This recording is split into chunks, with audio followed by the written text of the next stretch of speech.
La bienvenida es a Palabra Ciudadana, a través de la señal experimental de la Universidad de Chile, que ustedes pueden ver a través del 11.2 en televisión digital. En este programa hablaremos respecto a la Constitución y la descentralización, o cómo la nueva Constitución puede apoyar en este proceso. Soy Paula Molina y saludo a Sergio Campos.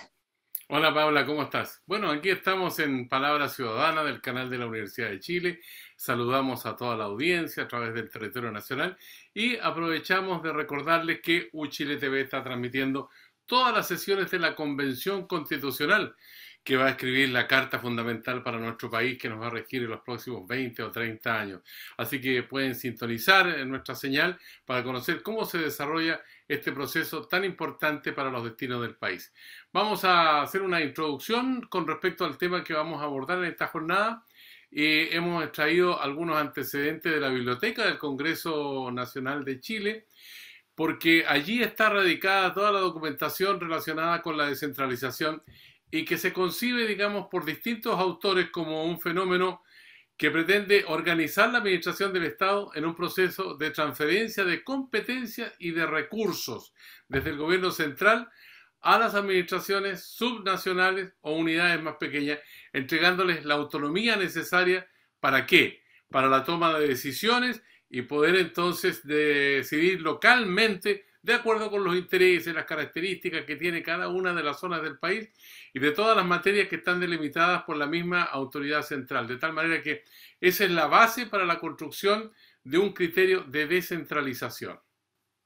Así es, la descentralización efectiva tiene que ver con la capacidad de ejercer los derechos de primera generación, pero también los demás derechos que se consagren en la Constitución. Y hay varios temas en el debate que nos llegan desde el análisis comparado. ¿Qué pasa, por ejemplo, con procesos de descentralización que al mismo tiempo mantengan incentivos para una necesaria cooperación entre las distintas divisiones del territorio, como se hace en Alemania, por ejemplo, a diferencia de lo que ocurre en Estados Unidos, unas naciones con distintos tipos de federalismo?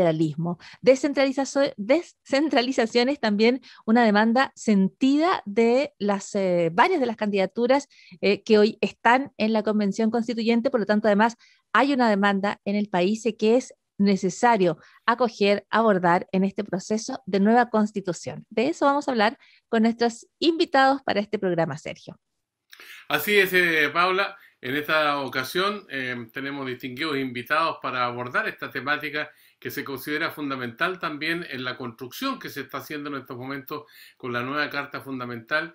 Y es un fenómeno que ha sido muy complejo en su tratamiento, han pasado muchos años y todavía estamos con deuda en este sentido. Está con nosotros José Hernández, secretario ejecutivo de la Red de Centros de Estudios Regionales y Territoriales de las Universidades Chilenas, una red que está compuesta por 18 centros de 11 universidades de 8 regiones del país, organizadas para compartir y potenciar sus experiencias respecto a la participación y profundización de la democracia en los territorios. José, gracias por estar con nosotros. Muchas gracias a ustedes por la invitación. También nos acompaña en este programa José Viacaba, cientista político, coordinador del Grupo de Investigación en Descentralización del Instituto de Asuntos Públicos de la Universidad de Chile, es académico además de la misma unidad. Bienvenido, José. Muchas gracias, Paula, Sergio. Bueno, vamos a buscar un motivo esencial para partir de esta conversación y ni más ni menos que un artículo de la Constitución Política del Estado que nos rige hoy día. La Palabra Ciudadana aborda en esta ocasión el capítulo 1 de la actual Constitución referido a base de la institucionalidad y vamos a tener el texto y la voz entonces que nos grafica este concepto que está expresado en esta Carta Fundamental que nos rige hasta hoy día. Hoy, en Palabra Ciudadana, abordaremos el capítulo 1 de la actual Constitución referido a las bases de la institucionalidad. En particular, discutiremos a partir del artículo 3, que señala: el Estado de Chile es unitario, la administración del Estado será funcional y territorialmente descentralizada o desconcentrada en su caso de conformidad a la ley. Los órganos del Estado promoverán el fortalecimiento de la regionalización del país y el desarrollo equitativo y solidario entre las regiones, provincias y comunas del territorio nacional. Ahí está entonces el artículo de la Constitución, que será motivo para la conversación que vamos a tener en los próximos instantes aquí en Palabra Ciudadana, Paula. Así es, y comenzamos inmediatamente con las preguntas para nuestros invitados, las primeras reflexiones en torno a cuánto puede hacer una nueva constitución en términos de descentralización. José Hernández, cuando hablamos de acoger la expectativa que surge en la ciudadanía y particularmente la ciudadanía que no está en el centro de realizar una descentralización efectiva, ¿cuáles son los aspectos más importantes? ¿Cómo logras un proceso de descentralización que logre el respeto de los derechos de las personas, pero también los recursos necesarios, en algunos casos, para ejercer esos derechos? Sí, bueno, gracias por la pregunta, que es además la más atingente de todas. Bueno, la constitución política de un país es la que genera la estructura, el marco legal, institucional del mismo, ¿no? Así que es a través del mecanismo convencional, constitucional, donde se puede llegar a construir más bien diseñar toda la descentralización o centralización de un Estado. Así que, pues, es muy atingente entrar, además, como se darán cuenta, es el artículo 3, es el capítulo 1 de la Constitución, es donde se plantea y se diseña toda la institucionalidad del país. ¿Cómo llegamos a un país más descentralizado? Eso dependerá de qué es lo que se quiere buscar, ¿no? Cuáles son las metas que se quiere alcanzar, ¿no? Lo mínimo, cuando hablamos de descentralización, hay que tener tres aspectos fundamentales: la descentralización política, la descentralización administrativa y la descentralización fiscal. Sin alguna de las tres es difícil contar con entidades territoriales que tengan la suficiente autonomía para enfrentar tanto los desafíos como aprovechar las oportunidades que genera la descentralización. Así que, llevando a tu pregunta, en cuanto a qué se puede hacer, yo creo que se puede hacer todo. Se puede hacer, se puede replantear la forma del Estado, se puede replantear el sistema político, se puede replantear un montón de cosas. ¿Qué se debe hacer? Ya es otra cuestión, ¿no? Existe a nivel constitucional ciertas tradiciones políticas, ciertas tradiciones administrativas, que no hay que desconocer, no por un sentido conservador, sino más por un sentido de construcción sobre lo ya construido. Entonces también hay que entender cuáles son los aspectos que se deben resolver o que se quieren resolver a través de una estructura o una nueva estructura estatal. Así que ahí la pregunta esencial sería: ¿qué es lo que queremos resolver, ¿no? Pues muchos dicen la necesidad de la descentralización va a estar enfocada hacia la autonomía territorial, la autonomía de las entidades, de los gobiernos nacionales, ¿no?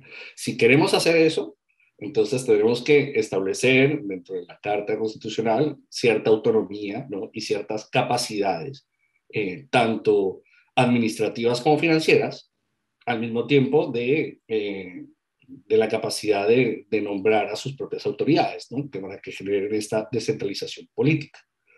Si lo que se busca es, no sé, mayor autonomía de territorios de los pueblos originarios, entonces pues también hay que tener en cuenta qué es lo que se quiere hacer al respecto. Si lo que se busca es una mayor eficiencia y eficacia del Estado en cuanto a la prestación de servicios públicos y en la ejecución de políticas públicas, entonces también hay que revisar exactamente cuál es la estructura, ¿no? Lo bueno y lo malo es que no existe una fórmula mágica. No es que exista una varita mágica de la descentralización en la cual todo va a ser perfecto y las regiones van a ser las mejores de todas. En realidad, la experiencia comparada muestra que la descentralización muchas veces ha tenido mucho de prueba y error, ¿no? La ventaja que tiene Chile en este momento es que llegamos un poco tarde a este proceso de descentralización. Hay 30 años de avances en descentralización en países vecinos. En el mío, yo soy colombiano, tal vez se habrán dado cuenta por el acento, en el mío ha venido desde hace 30 años, exactamente a la fecha, en la Constitución del 91, con una revisión y un traspaso de lo que fue un país supremamente centralista a un Estado descentralizado, ¿no? Un Estado política, administrativa y fiscalmente descentralizado. Entonces hay que ver cuáles son las prioridades, y ese es el core de la discusión de los convencionales, ¿no? El sentarse y decir, bueno, ¿qué es lo que queremos resolver? Lo que queda claro es que la idea de un centralismo, de un unitarismo a ultranza, donde Chile ha sido reconocido como uno de los países más centralistas de toda la OCDE, o sea, de América Latina de lejos, pero ya de la OCDE, al lado creo que de Luxemburgo, decía un amigo burlándose un poco de cuánta gente hay en Luxemburgo.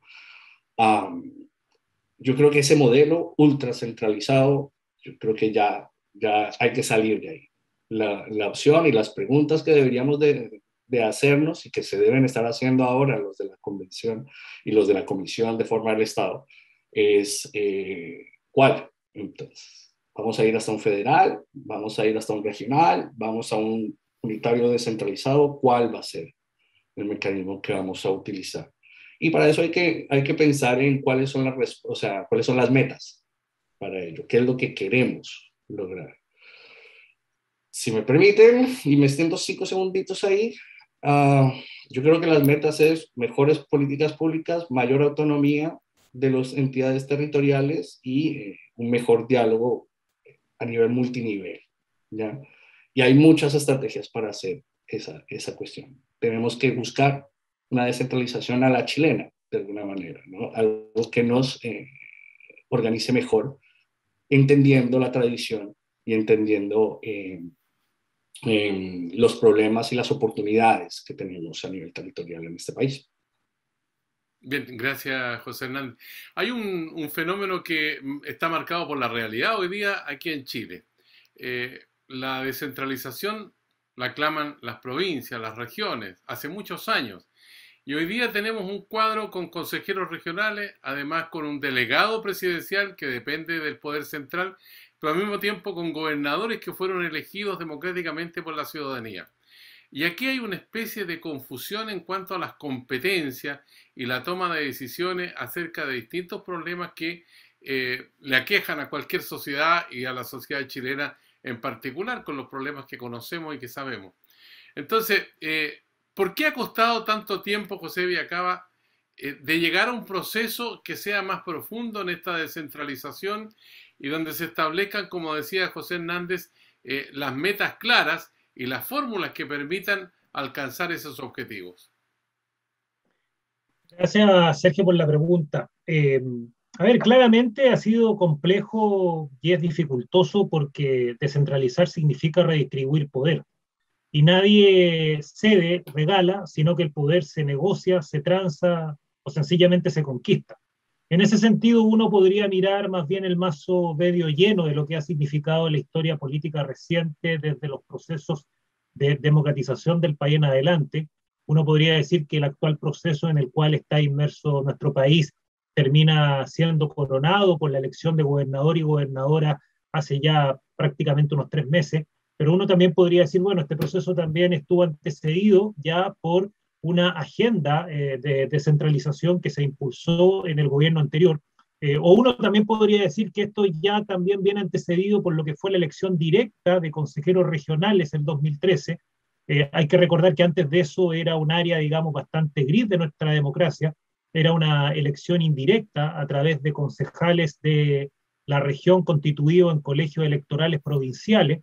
Entonces, por lo tanto, uno puede decir, aquí efectivamente, como mencionaba José, ¿no? Hay un trayecto, hay una historia, hay precisamente una biografía que nuestro país ha ido escribiendo, pero que llega un minuto donde efectivamente ya seguir tratando de arreglar algo que de alguna u otra manera no resiste más análisis, que es lo que yo menciono, la tríada, ¿no? Esta tríada que efectivamente ya no logra ser suficiente para responder las demandas, que está constituida por un Estado unitario, que está constituido por una forma de gobierno hiperpresidencialista y que está constituido por un sistema de administración interior del Estado sumamente jerárquico. Esa tríada, ¿no es cierto?, hoy día está siendo sometida a escrutinio, a discusión a través del proceso constituyente, y evidentemente uno esperaría que el resultado de aquello sea finalmente un producto, léase un articulado en la nueva Constitución, que entregue más poder a los territorios, que entregue más poder político, más poder financiero, más poder efectivamente de organización, más poder de ejecución.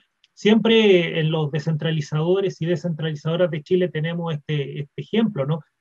Muchas veces para poder instalar un semáforo en una pequeña comuna alejada precisamente de la capital, hay que solicitar la autorización al nivel central. Y así como eso, seguramente, ¿no es cierto?, pueden haber muchos otros ejemplos. Yo creo que el día de hoy... En el caso de los delegados presidenciales, ¿entorpece ese proceso que describes como de avance hacia una sociedad más democrática? Absolutamente, los delegados presidenciales son efectivamente todavía una herencia y un resabio de este modelo hiperpresidencial y absolutamente centralizado. Uno pudiera esperar que el delegado o delegada presidencial en el futuro más bien tienda a desaparecer y sea la máxima figura que establece actualmente la ley, que es el gobernador o gobernadora, quien haga las veces precisamente de conductor en la región, desarrollando política en todos los ámbitos, ¿no? Social, económico y productivo. Pero se entiende que estamos en un momento de transición, Sergio, y en ese momento evidentemente hay que ver cuál va a ser la carta de salida o la propuesta de redacción de salida que se va a establecer en una futura texto constitucional a plebiscitar el próximo año. A mí, si me permiten hablar sobre el tema de los delegados presidenciales. Sí, cómo no. Metiendo la cucharada un poco. Yo creo que el tema de los delegados es da cuenta de una falsa dicotomía que se ha establecido en cuanto a gobernabilidad y legitimidad. Que la idea del delegado presidencial es que haya gobernabilidad, que se genere como una línea de trabajo sectoriales, de política pública, y se premia, de alguna manera se ha buscado premiar como esa gobernabilidad jerárquica, vertical, por encima de una idea de legitimidad que tienen los gobernadores regionales en cuanto a la toma de decisiones. Y aquí el gran problema es que la legitimidad es parte de la gobernabilidad. No hay gobernabilidad sin legitimidad, menos en un contexto democrático. Entonces, es de mi forma de pensar que los delegados presidenciales tienen días contados. En realidad, no creo que vayan a continuar mucho. Yo creo que es el gobernador regional el que va a tener que tomar la batuta de alguna forma a nivel regional, y además es el que tiene la legitimidad también para negociar con el gobierno nacional, porque al fin y al cabo es esto, estamos hablando de una repartición de poder, de una negociación, no de una imposición, que es lo que existe cuando existe a la cabeza de un gobierno regional un delegado. Es básicamente un funcionario, ¿ya? Y hay una lógica jerárquica, eso. Sobre el tema de las desigualdades que se generan en los territorios y que están vinculadas a la descentralización, porque cuando no hay efectiva descentralización tampoco hay una necesaria ubicación o destinación de los recursos, ¿no es cierto? En ese sentido, ¿cómo el proceso de descentralización puede disminuir esta desigualdad en Chile, que, de acuerdo a estudios de la OCDE, es de las más grandes para los países con estas características centralizadas, unitarias? Ya lo decía José Hernández, uno de los más centralizados en el mundo. Pero incluso cuando se compara con otros países centralizados, además es el que tiene estos mayores niveles de desigualdad entre los distintos territorios. ¿Cómo se reparte poder y recursos? ¿Y por qué, si descentralizas, tienes una mejor posibilidad de enfrentar esas desigualdades? Porque tienes mejores posibilidades de entregar mejor los recursos a lo largo de todo el territorio. Yo creo que efectivamente, Paula, tu pregunta apunta a un elemento esencial, ¿no? Descentralización es un medio, no es un fin. Tal como generalmente la literatura establece, uno descentraliza para determinados objetivos, ¿no? Un Estado autónomo, federal, regional o unitario, lo único que hace es efectivamente construir una carretera, digamos, para que el carril finalmente sirva de conducción, digamos, hacia un punto X. Y en ese sentido, lo que uno más bien aspiraría, en la lógica de la pregunta tuya, ¿no?, es que eventualmente un articulado, un principio constitucional que abrace decididamente la descentralización, le permita, por ejemplo, a los gobernadores regionales el día de mañana o a los propios alcaldes poder plantear cuáles son sus necesidades en la discusión presupuestaria ante el Congreso Nacional, condición que el día de hoy está absolutamente, ¿no es cierto?, restringida, porque se entiende que hay un solo órgano de gobierno y por lo tanto es él quien finalmente, ¿no es cierto?, hace la distribución. ¿Qué distinto sería si eventualmente la sola presentación, ni siquiera digo la injerencia en la distribución de recursos, la sola presentación de un anteproyecto de inversiones de la región fuese precisamente discutido por cada gobernador y gobernadora en las comisiones permanentes para estos efectos en el Senado y en la Cámara de Diputados, y lo mismo podría uno suponer en el caso, digamos, de los gobiernos locales. Pero esto nos lleva a la discusión anterior, ¿no? Nos lleva a plantear efectivamente el hecho de que existan gobiernos. Hoy día lo único que nosotros tenemos, ¿no es cierto?, es un gran nivel de gobierno, y uno aspiraría que en un futuro texto constitucional al menos se reconocieran de manera explícita tres, ¿no? El nacional, el regional y el más importante a mi juicio, el gobierno local. Eso automáticamente, colocar esa sola frase, ¿no? Gobierno efectivamente local y regional con capacidad de disposición de recursos, ya absolutamente cambia muchísimo la escenografía que estamos acostumbrados a revisar administrativa y presupuestariamente en nuestro país. Porque al final, y esto más bien como para cerrar esta parte de mi intervención, cuando uno habla de recursos, generalmente siempre está esta sensación, ¿no? En modelos tan centralizados como el nuestro, que entregarle poder efectivamente a unidades subnacionales puede ser objeto de corrupción, nepotismo, falta de transparencia, no tener capacidades. Yo creo que ya los gobiernos locales y regionales en nuestro país hace mucho rato que pasaron la mayoría de edad. Hay una experiencia súper interesante, ¿no es cierto?, de asociatividad, gobernanza, participación, iniciativa innovadora, y creo que es la hora precisamente de dejar también que ellos puedan enseñarle al nivel central cómo poder enfrentar problemas que muchas veces desde el sector central se observan absolutamente como estándar, pero tienen particularidades porque los territorios han ido adquiriendo más protagonismo en estas particularidades, sin lugar a dudas. José Hernández. Sí, no, yo suscribo todo lo que dice mi tocayo José. Solo mencionar, claro, la idea de la descentralización es una cuestión de información. Es como si acercas el punto donde se toman las decisiones al sitio donde se necesita la toma de decisiones, pues la idea es que esas decisiones, o la lógica es que se tenga mejor información y se tomen mejores decisiones. O sea, no se puede gobernar el norte y el sur, o sea, con mejor información desde Santiago que desde el norte y el sur. O sea, si estamos acá en el sur, en Valdivia, y tenemos un problema que es típico de acá de Valdivia y podemos tomar la decisión acá, ¿por qué no hacerlo? En vez de esperar una respuesta estandarizada desde el centro, ¿no? Una dependencia de alguna manera. Entonces, la lógica de la descentralización es acercar la toma de decisión a los problemas locales, ¿no? Y poder enfrentarlos, ¿no? Y poder resolverlos. Y no solamente en cuanto a los desafíos o en cuanto a las exigencias o los intereses que existan, sino también, ¿por qué no?, de las oportunidades que surgen de los territorios. ¿Ya? No es una invención nuestra, o sea, se sabe que cuando hay la capacidad de toma de decisiones a nivel territorial y hay un mayor involucramiento de las personas en esa toma de decisión, esa legitimidad implica también una apropiación de esa toma de decisiones y un acompañamiento al mismo que permite ser más eficaces y eficientes en la toma de decisiones. ¿Por qué? Porque se sabe qué es lo que hay que resolver, lo cual es eficaz, y se puede generar lazos de gobernanza, como mencionaba José, y de colaboración para alcanzar esas decisiones, alcanzar esas metas, ¿no? Entonces, definiendo desde el territorio las prioridades, pues permitiría de alguna manera tomar mejores decisiones y que las políticas públicas mejoren.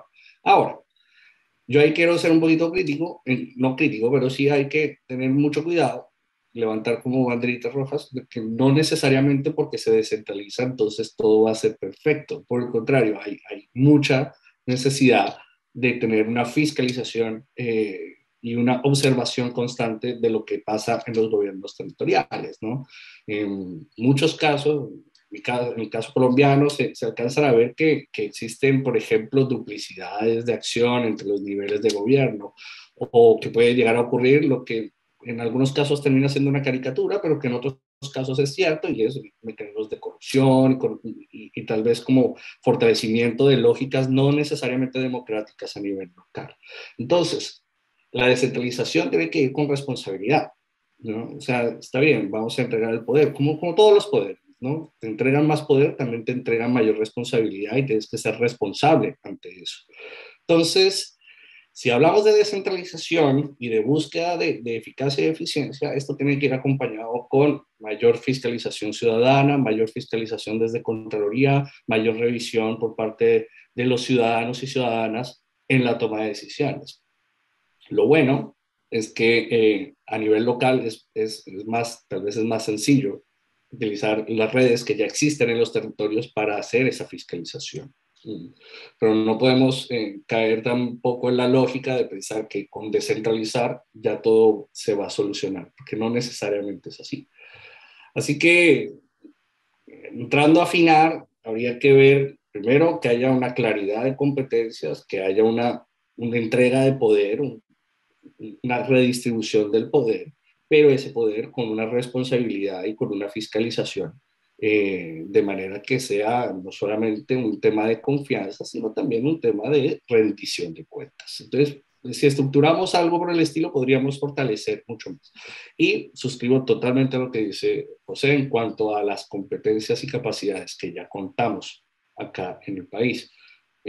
Los que vivimos en región, los que hemos conocido regiones, nos damos cuenta que la diferencia que existe entre Chile y otros países de la región en cuanto a competencias y capacidades de los entes territoriales, ¿no?, de los gobiernos y administraciones locales, es fuerte. Yo creo que aquí hay que darles la oportunidad, como bien dice, ya estamos bastante crecidos, ya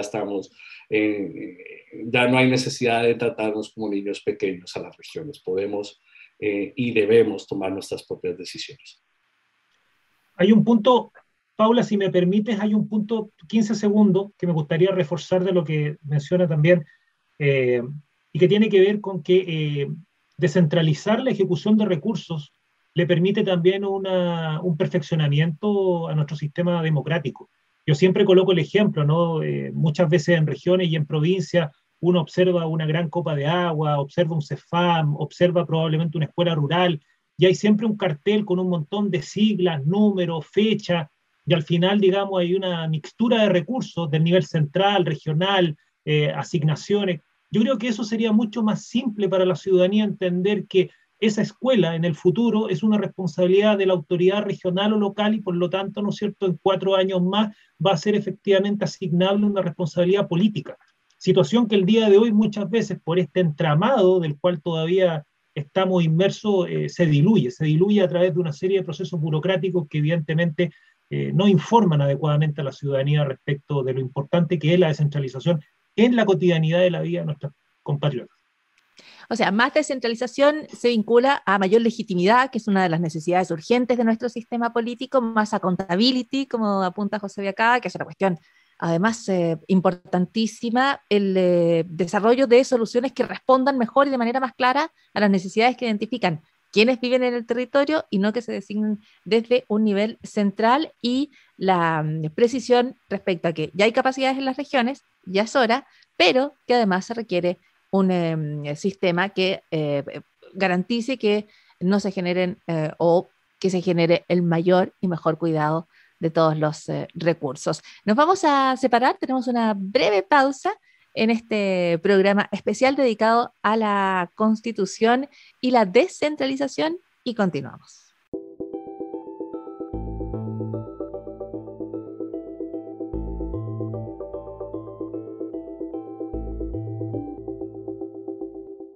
Ya estamos de vuelta aquí en Palabra Ciudadana. Volvemos para seguir conversando, dialogando con destacados académicos que en esta oportunidad nos acompañan para hablar de descentralización en función de lo que viene de la nueva Constitución, pero a partir de la realidad que tenemos hoy día, con José Hernández y José Viacaba. Les quiero invitar ahora aquí en Palabra Ciudadana a conocer el testimonio de Camila Herrera. Ella es lingüista e investigadora de la Universidad de Concepción, quien relata las dificultades que tienen los investigadores en regiones especialmente para el acceso a los fondos que financian las investigaciones. En particular, ella aborda la temática mapuche, donde puede ver las dificultades geográficas que tienen, de servicios básicos que tienen estas comunidades y también de recursos incluso para sobrevivir. Escuchemos y veamos este testimonio que nos va a ilustrar de un trozo de esta realidad que estamos enfrentando a través de la descentralización como aspiración final.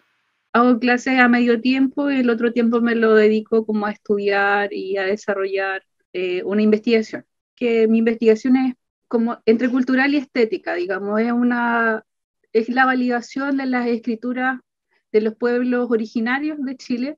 Cualquier persona de región que no esté en una universidad tradicional como la UDEC, como la Universidad de Chile, como la Pontificia, como la Universidad de Valparaíso, ya está como coartado y tiene una posibilidad menos de poder verse beneficiado de este tipo de ayudas y de beneficios del gobierno. Sí cuesta bastante destinar ese tipo de fondos como a estudios de los pueblos originarios y sobre todo desde el área humanista. Si vamos a las cifras, como a las listas, por ejemplo, de beneficiarios de este tipo de... Generalmente son en Santiago y, bueno, si no es Santiago, Valparaíso, y si no es Valparaíso, es Concepción. Si eres de Talca, si eres de otras regiones, es muy pequeño en comparación a la cantidad de gente que es de Santiago y de todas estas regiones más centrales. Yo pienso llevarlo a cabo el estudio de campo, no sé, en estudios posteriores, quizá en un doctorado o algo así. Y ese estudio de campo va a ser bastante dificultoso porque primero necesito locomoción, por ejemplo. No es como llegar a una micro y bajarte a la carretera porque las parcelas son kilómetros hacia adentro y implicaría caminar horas y horas para poder llegar a una casa, por ejemplo. Por ejemplo, el alcance del Internet en zonas periféricas y rurales es bastante dificultoso para los estudiantes. Y lo otro es porque el acceso al Internet no siempre llega a todos lados. El Galpón Las Tinajas, que es un centro cultural, también le costó mucho arribar, es un espacio, una casona hermosa ahí en Talca, y que está ahí abandonada intentando tener fondos para poder habilitar muchos espacios que están inhabilitados por el tiempo que lleva ahí y sin embargo se mantiene intacta y mucha gente, muchos artistas están trabajando ahí, encontrando un espacio para poder desarrollarse porque los fondos no es todo, también se necesitan espacios para poder desarrollarse. Ahí hay un buen proyecto que le ha costado surgir, y que ha tenido una voluntad, sí, pero envidiable, una voluntad envidiable para poder desarrollarse. Elocuente el testimonio de Camila Herrera, investigadora de la Universidad de Concepción, donde apunta un problema que es bien fundamental, la conectividad, o sea, la comunicación terrestre es difícil, pero también la comunicación digital representa un problema que podrían ser herramientas que permitirían poder hacer un levantamiento de información, pero al mismo tiempo no solamente de datos, sino también de las vivencias, que es lo más trascendente en las comunidades, que la gente muchas veces no conoce, como para poder tomar decisiones que finalmente apunten a levantar la calidad de vida de esas comunidades. Yo creo que ese punto donde apunta la profesora, la investigadora, es la que nos puede motivar para seguir conversando aquí, Paula, con nuestros invitados especiales en Palabra Ciudadana. Así es, muchas veces se describe la falta de descentralización o la centralización excesiva con las imágenes de una sola carretera en la cual sencillamente espera que todos y todas circulemos hacia este mismo centro. A mí me gustaría preguntar en el proceso de disminuir la desigualdad, de repartir el poder, lo que implica además repartir recursos, ¿no es cierto? No hay poder sin los recursos para hacer efectivas las iniciativas desde los distintos territorios. ¿Desde dónde o cómo se realiza la captación de los recursos que hay en el país? ¿Cómo se reparten mejor? Defines un sistema donde cada región vive de lo propio, por ponerlo en un extremo, y allí vas a tener grandes desigualdades porque habrá territorios con menos riquezas monetarias, financieras que otros, por ejemplo, en materias de distintos recursos. No así la riqueza cultural, que es gigantesca en todas y cada una de las esquinas de cada lugar. Pero ¿qué haces en términos de recaudación, por ejemplo, de impuestos? ¿Cuánta autonomía mantienen las regiones o cómo tú distribuyes, sin centralizar, distribuyes recursos? Para José Hernández la pregunta. Varios puntos. Bueno, primero,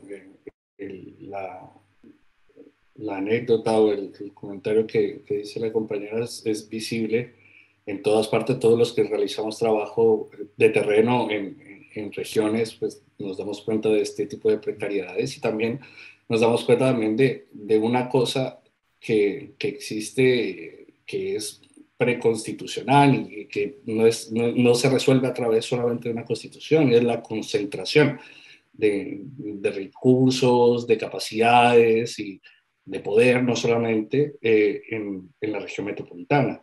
El hecho que muchas de muchas de las universidades que reciben estos fondos para poder implementar estos proyectos se queden en Santiago no es gratuito. Básicamente ahí está concentrada la gran mayoría de las personas y está concentrada también una mayor cantidad de capacidades y competencias, ¿no? Y de recursos. Entonces, como que al final estamos en un pequeño círculo vicioso, sobre todo cuando pensamos que a nivel de inversión está la idea de invertir donde más está la gente.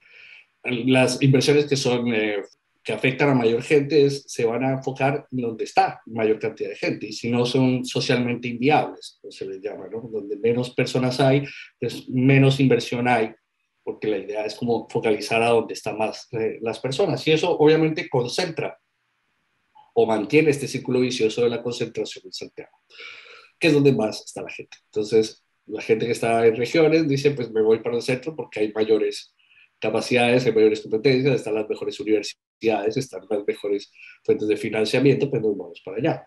Entonces, claro, la descentralización buscaría un poco como esa desconcentración, como sacar un poco como este apretamiento que hay a nivel de la región metropolitana para poder desarrollar acciones como las que estaba mencionando la compañera en territorios, en Talca, acá en Valdivia, en Aysén o en el norte, en cualquier parte del norte, se hace necesario, ¿no? De sacar un poco esa concentración. A la pregunta que Paula me estaba haciendo sobre cómo se hace, cómo se distribuye a nivel de financiamiento, bueno, hay muchas formas. Hay, como bien mencionas, como todo el extremo en el cual lo que se recauda en el sitio se queda en el sitio. Entonces tendríamos una Antofagasta saudita, por decirlo de alguna manera, donde se queda todo el recurso del pobre, se quedaría en el norte, y acá en Valdivia no tendríamos cómo acceder a muchos de esos recursos. Entonces, mucho se habla de lo que se llama una distribución asimétrica, ¿no? O sea, los que más producen también, de alguna manera, con un principio de solidaridad, pues también tienen que aportar al resto. Evidentemente eso implica que el gobierno nacional tiene una función, ¿ya? O sea, no es como, ya, les paso todo a las regiones y ustedes verán a ver cómo hacen, ¿no? El gobierno nacional y las estructuras nacionales tienen un mandato de intentar estructurar bien la nivelación de la cancha, de una forma. Porque evidentemente hay territorios que son más ricos que otros, ¿no? Y por lo mismo, tal vez ahí estamos atrasados, porque todo se ha concentrado en el centro, no se ha ido a redistribuir de alguna manera. Entonces, hay que ver cómo deberíamos hacerlo. Los recursos, primero que los recursos que se explotan en un territorio se queden esos recursos, o gran parte de esos recursos en el territorio, que sirva de compensación de alguna manera. Entonces, que las grandes empresas no tributen en el oriente de Santiago, sino que tributen en los territorios. Ese sería como un punto específico. Lo segundo es que exista forma de compensar y una forma de intervenir y de apoyar, pero real, fuerte, a los territorios rezagados, y entender cuáles son los territorios que tienen menos capacidades para entregarles mayores capacidades. Y eso se hace a través de un trabajo desde el gobierno nacional, pero también coordinado con los gobiernos territoriales, porque son los gobiernos territoriales los que saben, los que conocen su territorio. Entonces, ¿cómo vamos a priorizar entre uno y otro? Tenemos que entender, tenemos que hacer política de la buena, dirán algunos, o sea, de la buena política, que es la conversación, que es el llegar a algún tipo de acuerdos en los cuales podamos definir cuáles son las prioridades y ahí empezar a enfocar. Por mi parte, creo que no sería bueno, como representante de una red de centros de estudios territoriales, en este programa, no mencionar la necesidad también de fortalecer las investigaciones territoriales, los centros de estudios regionales, que permitan además, pues, como vuelvo a mencionar e insistir, no solamente enfrentar los desafíos, sino aprovechar las oportunidades que se presentan desde los territorios. José Villacaba, con respecto a la situación que reflejaba la profesora Camila Herrera de la Universidad de Concepción, estas dificultades para hacer investigación, tengo dos preguntas. si hay insumos suficientes hoy día con datos y antecedentes que nos puedan dar señales acerca de cuál debe ser el camino adecuado para la descentralización, y si al mismo tiempo en el futuro esto debería cambiar con una distribución también de recursos que permita, como decía recién José Hernández, que las universidades en regiones pudieran hacer investigaciones que pudieran aportar también para tomar decisiones que sean las adecuadas, las correctas. Porque todo esto no es para el día siguiente, esto es para mediano y largo plazo, ¿no? Para que se puedan consolidar también las políticas públicas que se implementen a través de un sistema democrático descentralizado. Sí, cuando uno habla de descentralización financiera o derechamente descentralización fiscal, lo que uno más bien aspira es un poco esta imagen, ¿no? De que los recursos queden precisamente donde estos son primero explotados y luego comercializados. Chile, por el sistema que actualmente nos rige, ¿no? Que es absolutamente un solo erario fiscal con un gran poder, ¿no es cierto?, de manejo de los recursos públicos, tiene precisamente, digamos, una capacidad nula en esta condición. Fundamentalmente todos los mecanismos tributarios e impositivos son efectivamente, ¿no es cierto?, luego redistribuidos por el nivel central, y han existido, tanto a nivel comparado como también distintas hipótesis académicas en el último tiempo, algunas ideas, ¿no? Se ha hablado de royalties, en plural, ¿no? Royalty a la minería, royalty a la industria maderera, royalty, por ejemplo, al turismo, royalty, por ejemplo, a la industria acuícola, incluso hay hasta proyectos de ley presentados en el Parlamento. Se ha hablado también, por ejemplo, de un IVA diferenciado, ¿no? Que el 0,5 o el 1% quede precisamente en el territorio, y se ha hablado también de otros mecanismos. Por lo tanto, el gran problema es que todas estas ideas, como necesitan el patrocinio del Ejecutivo, prácticamente en el actual modelo son bien inviables, porque el Ejecutivo tiene que ceñirse por un sistema legal y constitucional que efectivamente lo rige. Luego, ¿cuál sería una de las alternativas, ¿no? ¿Cuál sería precisamente alguno de los mecanismos? Por ejemplo, primero reconocer de que efectivamente nuestro país tiene profundas asimetrías territoriales. O sea, tenemos comunas donde prácticamente triplican la línea de la pobreza respecto de la media nacional. Tenemos comunas donde prácticamente menos de un tercio tiene penetración de Internet. Y en el actual momento, en la actual era de la globalización, la cuarta revolución industrial, eso parecería efectivamente bien complejo, sobre todo para el desarrollo de los territorios. Por lo tanto, creo que la primera alternativa es que el Estado, porque aquí no puede operar solo el mercado, aquí tiene que operar primero el Estado, tiene que generar efectivamente incentivos, tiene que generar mecanismos tributarios flexibles, tiene que a lo mejor idear un sistema distinto. En algún minuto, Sergio, se habló, tú recordarás hace tiempo atrás, ¿no?, del Fondo de Innovación para la Competitividad, el FIC, ¿ya? Y este fondo, ¿no es cierto?, era una inyección de recursos importante para las regiones y que tenía que estar orientado para generar investigación de avanzada, ¿no es cierto?, en los grandes centros de educación superior. El problema que tiene el FIC en la práctica es que efectivamente, ¿no es cierto?, es poco materializable, ¿ya? En la práctica, ¿no es cierto?, hay recursos que se destinan a importantes centros de educación superior, pero son fundamentalmente muchos de estos recursos para levantar programas, mantener investigaciones ya en desarrollo, pero no es efectivamente los FIC un recurso que vaya directamente, por ejemplo, a mejorar la calidad de vida de manera directa y automática de la población. Yo creo que ahí está haciendo falta revisar dos mecanismos que tenemos actualmente en ejercicio, como es el Fondo Nacional de Desarrollo Regional y el Fondo Común Municipal. Yo creo que estos fondos también, al igual que el delegado presidencial, van a tener que ser absolutamente puestos, digamos, bajo un escáner, particularmente porque los territorios hoy día están demandando primero más recursos, porque además tienen nuevas necesidades de una sociedad mucho más sofisticada. Y por lo tanto, ahí también hay algo que el Estado tiene que comenzar a plantear cómo solucionarlo.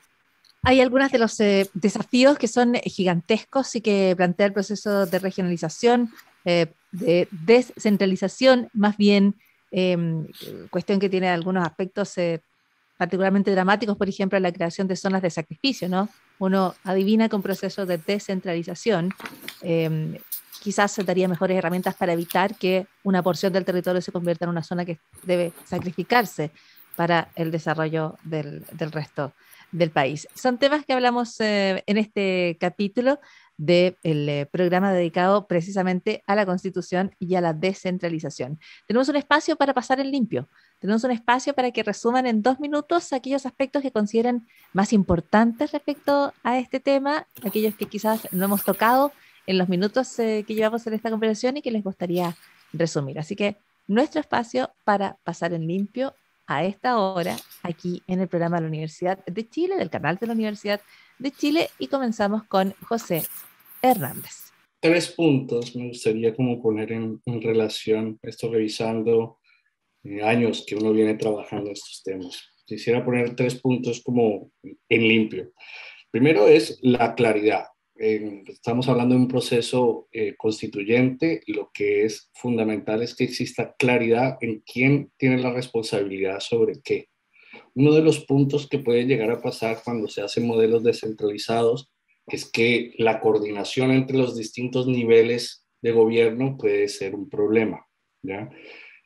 La idea que decía yo en un momento de la gobernabilidad, entendía de que desde un punto se toma la decisión para todo el territorio, que es inviable, obviamente porque estamos en democracia, porque ya esta cuestión se tiene que complementar con mayor claridad de quién es responsable de qué. Esto también para poder fiscalizar, para poder también apropiarnos de lo que está pasando en nuestros territorios. Entonces, un primer punto es la claridad del modelo. Eso es fundamental. El segundo punto es la flexibilidad. Estamos saliendo, o queremos salir de un modelo jerárquico rígido, en donde toda la estructura es exactamente igual para todos los territorios, algo que es inviable. Con leyes que son para todas las municipalidades, como si todos los territorios y todas las comunas de Chile fueran exactamente iguales, que es como si fueran exactamente iguales a las de Santiago, además. Entonces, hay una necesidad de flexibilizar, tener una claridad, pero al mismo tiempo permitir también ciertas discrecionalidades territoriales que permitan enfrentar los desafíos y aprovechar las oportunidades de los territorios. Y un último es apertura, es visibilizar todo lo que se hace. Estamos en una nueva generación, estamos ya después de la pandemia mucho más interiorizados con el tema digital, estamos más interiorizados con el tema de cómo funciona el Estado. Todo este proceso constituyente ha sido también un proceso de construcción de una identidad en sí mismo político, ¿no? O sea, las lecturas de la Constitución se han venido incrementando, ya la gente empieza a saber qué es descentralizado, qué es desconcentrado, empieza a ver toda esta cuestión y hay que aprovecharlo a través de la apertura, información abierta y hacer responsables a quienes se les entrega el poder, tienen que ser responsables de ese poder, ¿no? Y tienen que tener una responsabilidad con quienes les eligen y con otros niveles de gobierno. Esos 3 puntos creo que me quedo. Bien, José Hernández ha planteado estos 3 puntos que son claridad, flexibilidad, apertura y visibilización como un fenómeno importantísimo y vital quizás para la construcción de un país descentralizado. José acaba con todos los estudios, la experiencia y lo que hemos conversado en esta jornada aquí en el canal de la Universidad de Chile, Palabra Ciudadana. ¿Cuál sería para ti pasar el limpio de lo que hemos conversado o lo que tienes como experiencia? A ver, yo diría también, Sergio y Paula, 3 cosas, ¿no? Primero, entender absolutamente que el proceso descentralizador es un proceso gradual.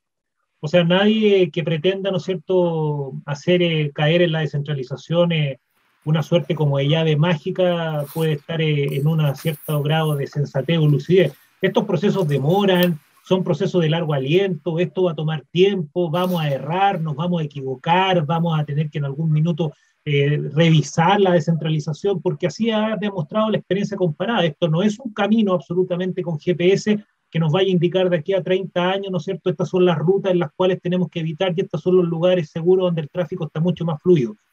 Sería lo mismo que la Constitución, pues la Constitución la pueden terminar en 2 años, pero la aplicación va a ser en mucho tiempo después, 4 años por lo menos, ¿no? Exactamente, Sergio, la descentralización es un engranaje de este gran sistema que Chile ha decidido colocar precisamente en revisión con un nuevo texto a contar del año 2022, y que el plebiscito de salida así lo establece. pero en modo alguno, colocando la palabra descentralización o más recursos públicos para los territorios en la Constitución, va a significar una transformación de la vida de las personas el 2023 inmediatamente. Esto es un proceso gradual, lo primero que yo quisiera afirmar. En segundo lugar, me parece que el tema de la sociedad civil, más allá de la ciudadanía, aquí también hay un mensaje importante a los gremios, a los empresarios, al mundo privado, que tienen que comenzar a creer mucho más en sus territorios. No tenemos muchas experiencias precisamente de asociativismo público-privado a nivel regional. Sí tenemos muchas experiencias de asociativismo público-privado a nivel central y a nivel local. Creo que ahí efectivamente hay un espacio gigantesco de crecimiento, de construir gobernanzas territoriales y de generar finalmente, digamos, un reencuentro entre la entidad pública y la entidad privada para mejorar y desarrollar los territorios. Y por último, creo que claramente la nueva Constitución debería apostar por un texto que primero reconociera un nivel de autonomía importante en los gobiernos subnacionales, a lo menos regional y local, y que ese nivel de autonomía vaya precisamente de la mano con dos elementos fundamentales. Primero, con la administración y también con la posibilidad, ¿no es cierto?, de gestionar sus propios recursos para formular y ejecutar políticas y programas dirigidos a sus territorios. Creo que un fraseo, creo que una redacción como esta, evidentemente mejorada a partir de la discusión que la comisión en la Convención Constitucional encargada va a tener que efectuar, podría dar algunas luces. Tampoco necesitamos, ¿no es cierto?, un articulado muy específico. A nivel comparado, ayer estábamos en un seminario con la Facultad de Derecho y se señalaba que la descentralización no se especifica en las constituciones, ¿no? Más bien se anuncia, ¿ya? Por lo tanto, creo que hay que escoger muy bien las palabras y los términos de aquello que probablemente va a significar el gran marco de actuación política, social, económica y cultural del país para los próximos 50, 60 o 70 años. No hay una fórmula mágica, no hay efectivamente un sistema automático o una calculadora que nos indique que 2 más 2 nos va a arrojar un resultado predecible. Como todo proceso social, esto se construye desde mi perspectiva con gradualidad, con mucho ensayo y error, pero efectivamente también aprendiendo de lo que han hecho nuestros vecinos y nuestras vecinas acá en América Latina y también la perspectiva comparada de otros países como la OCDE, por ejemplo. Muchísimas gracias, José Viacá, José Hernández, por estas reflexiones finales.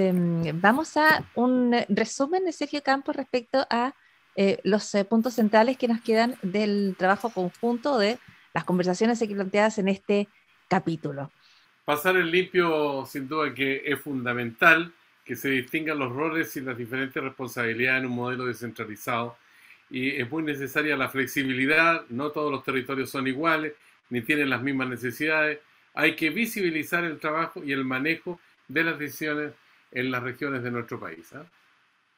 Así es parte de las ideas más importantes expresadas por nuestros expositores durante este programa.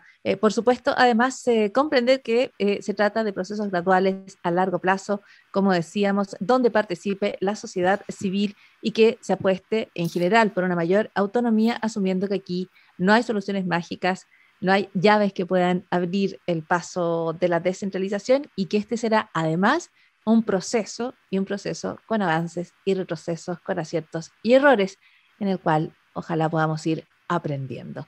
Muchísimas gracias por la participación en el programa. Parto por agradecer a José Hernández, secretario ejecutivo de la Red de Centros de Estudios Regionales y Territoriales de las Universidades Chilenas. Muchísimas gracias, José Hernández.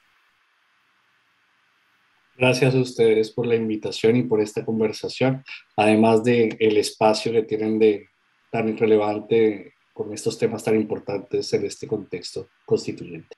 Yo no sé si se conocían con José Viacá, ¿sí o no? Sí. Sí.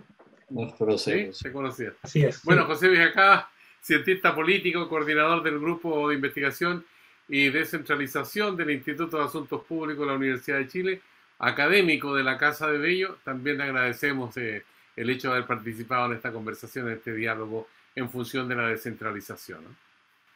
Muchas gracias, Sergio y Paula, por este espacio. Sin lugar a duda, creo que el ejercicio de visibilizar estos temas no solamente ayuda a una mayor comunicación, sino que además también permite difundir algunas de las ideas que probablemente van a estar en la palestra en las próximas semanas y meses y de alguna u otra manera contribuye con un pequeño granito de arena a colocar alguna orientación, alguna de las perspectivas y lineamientos en los cuales se van a tener que basar esta discusión país en la cual estamos insertos todas y todos. Muchas gracias. Gracias. Muchísimas gracias y muchísimas gracias a la audiencia que acompaña los capítulos a través de Uchile TV, transmitiendo para todo el país y en la región metropolitana a través del 11.2 de la señal digital. Además, les recordamos nuestras vías de contacto permanente con la audiencia. La web de la Universidad de Chile, www.uchile.cl.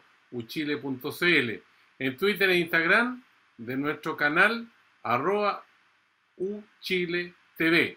También nos pueden ubicar en nuestro correo, que es canaluchiletv,